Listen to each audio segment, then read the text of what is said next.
that Christ Jesus wasn't crucified. He never died. And how can we prove this? Because this is the only thing which is actually, excuse me, protecting me or trying to retard my progress to become a Muslim. All my students, I'm sure some of them are here, they know of my ambition. But my aim and the truth is what I'm looking for. Because I believe a day will come I must stand by the judgment throne to actually testify all what I've done on earth. But how am I going to find that truth? Because it has been told that we the Christian believe that Christ died and rose to show to the world that after death there is life. This is the proof. But if I can just have that, hallelujah, I would turn tonight to be a Muslim. I prove this to you. The brother said, now if he can be made certain that this crucifixion didn't take place, he is prepared to accept Islam tonight. Let us see. Man says, I want to find the truth. But generally, they close their eyes, they say, I want to see the sun. And I don't see the sun because his eyes are closed. And he doesn't want to open the eyes. He's terrified to open the eyes. Nobody can help him. No million suns can help him to see the light if he keeps his eyes closed. But now, if he opens himself to say, let's have a look. What does the book say? The book says, Luke chapter 24, verse 36, that Jesus returns to that upper room where they had the Last Supper.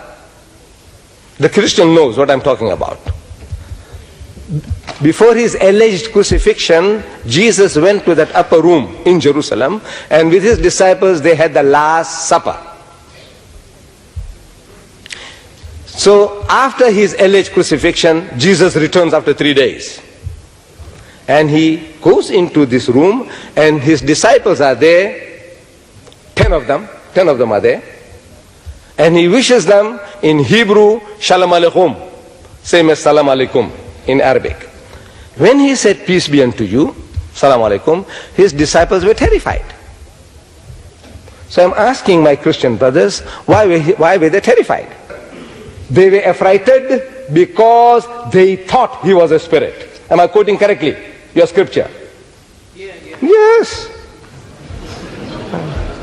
So I'm asking, did he look like a spirit? Did he look like a ghost, a spook? They said no.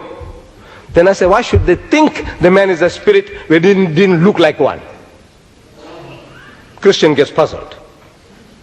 Because they say they thought that he was a spirit. So I said, you see, the reason is that the disciples of Jesus, his Hawariyun, they had heard from hearsay, people talking, that the master, Jesus, was hanged on the cross. They had heard from hearsay, people talking, that he had given up the ghost, his spirit had come out, he had died. They had heard from hearsay, people talking, that now he's dead and buried for 3 days. All the knowledge is from hearsay, people talking, because Mark chapter 14 verse 50, he tells us that at the most critical juncture in the life of Jesus, all his disciples forsook him and fled. All. So I'm asking, does all mean all in your language, you Englishman? He said yes. So they were not there. All the knowledge from what they heard. So on hearsay knowledge, if you know about a man who is dead and buried for 3 days, you expect him to be stinking in his grave. Am I right? After 3 days, the man should be stinking in his grave. Such a person you see, naturally you are terrified. Because you think he's a spook, a ghost, a spirit.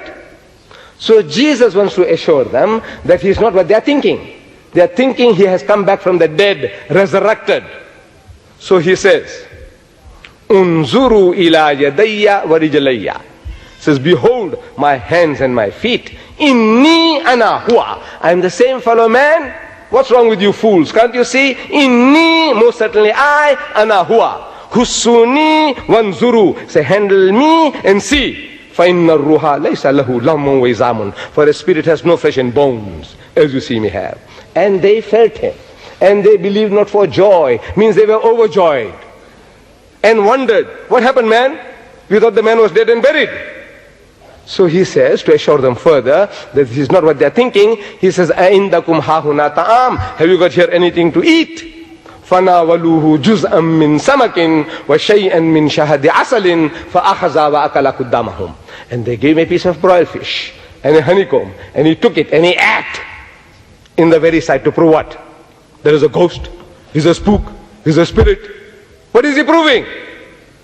I'm a same fellow man, damn fools, what are you afraid of me for? This is what he's proving to them.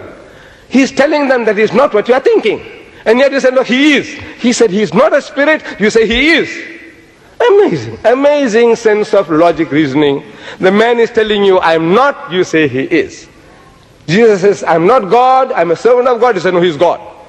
Jesus says, I don't know about the Yawm al-Qiyamah, they say, no, he knows. Jesus says, I can't do everything of my own self, they say, no, he can do everything. I say, what's wrong with you people? The man is telling you, I don't know. The man is telling you, I'm the same fellow. And you say, no, he's a spirit. He says, he's not a spirit, you say, he's a spirit. I want to know whether you understand English. I don't know Ghanaian, otherwise I've told you in the Ghanaian language. Okay? A spirit has no flesh and bones. Why does he tell you a spirit has no flesh and bones? Look, it's an axiomatic truth. Everybody agrees.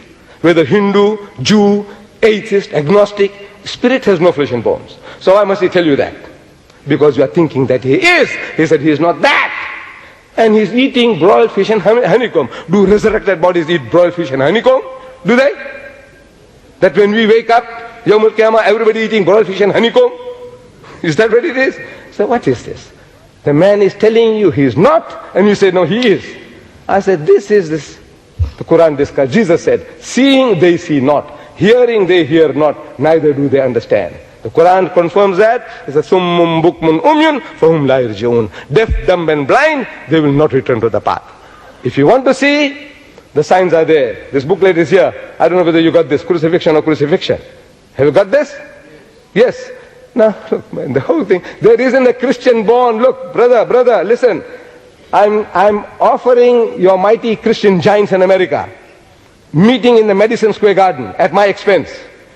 You get me Jerry Falwell or Pat Robertson or Billy Graham, and I will give you $10,000 present. If you can make any one of those to agree to discuss this with me in America in Madison Square Garden, I will give you as a present $10,000.